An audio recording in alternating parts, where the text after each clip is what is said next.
Soya meet level එක customer හදන secret එක මම අද ඔයාලත් එක්ක ෂෙයා කරගන්නවා. මම ලේසි නිසා සෝයා මීට් එක මේ විදිහට තඹගෙනම ආවා. සෝයා මීට් එක තඹද්දි කැලි පොඩි වෙන්නේ නැති වෙන්න තඹ ගන්න ඕනේ. ඔන්න දැන් තමයි සීක්‍රට් එක කරන්න යන්නේ. මම තඹගත සෝයා මීට් එක මේ විදිහට ලුණු පොඩ්ඩකුයි, මිරිසුයි, කහ චුට්ටකුයි, ගම්බිස් චුට්ටකුයි දාලා මම මේක හොඳට උයා ගන්නවා. තව එකක් සෝයා මීට් පැකට් එකේ තියෙනවනේ මේ වගේ සැෂේ පැකට් දෙකක්. මේ පැකට් දෙකෙන් රසකාරක පැකට් එක මම මේ විදිහට දාලා මේකට වතුර ටිකකුත් දාලා මම හොඳට උයා ගන්නවා. වතුර ටික හින්දෙනකම හොඳට උයා ගන්න ඕනේ. මේ විදිහට සෝයා මීට් එක උයා ගත්තට පස්සේ අපි යමු ඩෙවල් එක හදන්න. මේ අද මම ඩෙවල් එකට ගන්න දේවල් ඔයාලට කැමති දෙයක් දාගන්න පුළුවන්. එහෙම කිසි ප්‍රශ්නයක් නැහැ.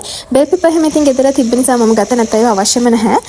ඩෙවල් එක හදද්දි මේ වගේ ඉස්සෙල්ලාම ඉඟුරු සුදු ලුණු හොඳට තලාගෙන මේ වගේ හොඳට බැද ගන්න ඕනේ. බැදගෙන කෑලි මිරිසුත් ඒකටම දාලා හොඳට මම චුට්ටක් අර ඩාර්ක් කලර් එකක් වෙන්න කෑලි මිරිස් ටිකක් බැද ගන්නවා. ගොඩාක් කර ගන්න එපා. එතකොට තිත් රස එනවා. සුදු ලුණු ඉඟුරු ටික මේ විදිහට බැදුනට පස්සේ සෝයා මීට් ටික අපි ඇඩ් කර ගන්න ඕනේ. සෝයා මීට් ටිකත් ඇඩ් කරලා චුට්ටක් මම තෙලේ බැද ගන්නවා. සෝයා මීට් ටික මේ ගානට බැදුනට පස්සේ මම මේකට සෝයා සෝස්, තක්කාලි සෝස්, සීනි චුට්ටක් දාලා හොඳට මික්ස් කර ගන්නවා. මික්ස් කරන අතරතුර මට හිතුණා ගම්මිරිස් චුට්ටක් මදි කියලා. එහෙනම් මම ගම්මිරිස් චුට්ටකුත් ඇඩ් කරනවා. ඊට පස්සේ මම මේකට වතුර චුට්ටක් දා ගන්නවා. මොකද අර පොඩක් සෝසි ගතිය තියෙන්න ඕනේනේ. ඒ හින්දා වතුර මේ විදිහට චුට්ටක් ඇඩ් කරලා මම මේක පොඩක් ඒකෙම තඹ ගන්නවා.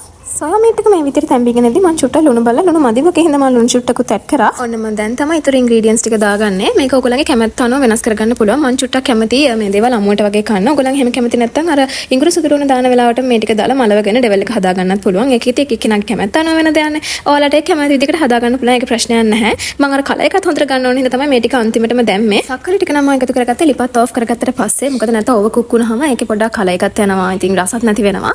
ඉතින් ඕක තමයි මගේ සෝයා මීට් ඩෙවල් එක ඔයගොල්ලන් try කරන්න. කරලා මටත් කියන්න. එහෙනම් මේ වගේ වීඩියෝස් බලන්න ඕන නම් මාව follow කරලා තියාගන්න. bye.